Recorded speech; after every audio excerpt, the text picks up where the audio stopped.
In this video, we'll look at the basic components of 3D construction, namely vertices, edges, and polygons, and how those are used in conjunction to make up 3D models. So in this example here, there's a simple sphere, which you can get into your scene by simply holding the Control key on the Mac or the PC, and then clicking on the sphere in the top left corner.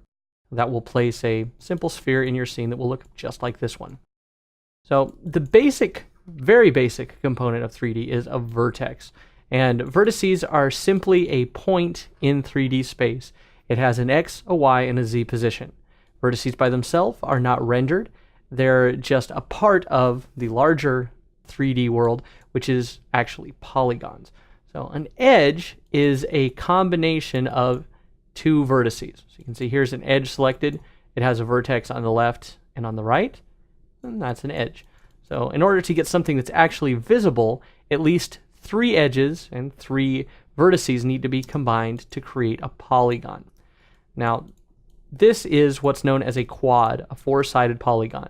And 4-sided polygons are kind of the heart of a lot of modeling because they flow one into another. You can have a triangulated polygon, so something like this where we have 2 triangles here in the same space of that one quad, but if we have everything in triangles, there isn't really a geometric flow to things. So if I see with these quads, I have loops that run all the way around. I have loops that run up and down, and it makes it much easier to organize your geometry and get nice, smooth looking 3D shapes. Vertices, edges, and polygons can be selected by simply clicking and dragging across them when you are in the proper mode. Right now I'm in polygon mode, which is noted up here in the top of the screen by the highlighted polygon button. You can click on edges or vertices to switch between these, and then simply click and drag to select the component that you want to. You can also toggle between these 3 settings with the spacebar. So pressing space will move me to edges. Pressing space again will move me to polygons, and then pressing space again will move me back to vertices.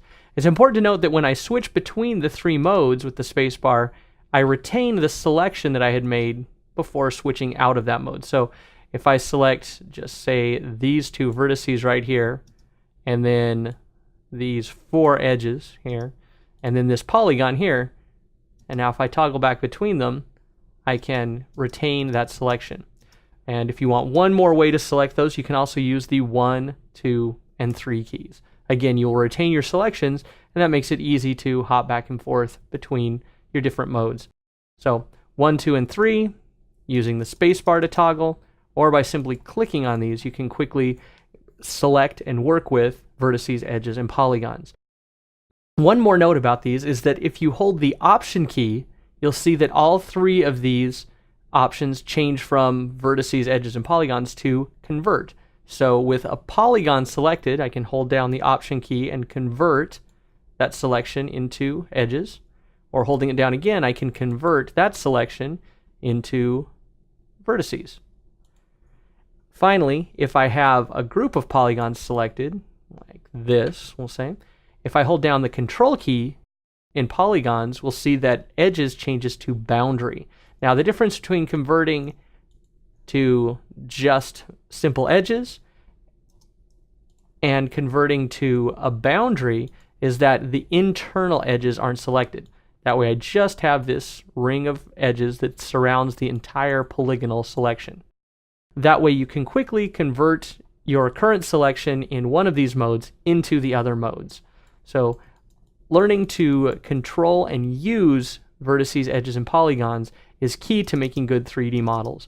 Knowing that one will always affect the others is also very important. Moving this vertex out will affect all of the surrounding edges and all of the surrounding polygons. These 3 components are tied together in the creation of a 3-dimensional surface in Modo.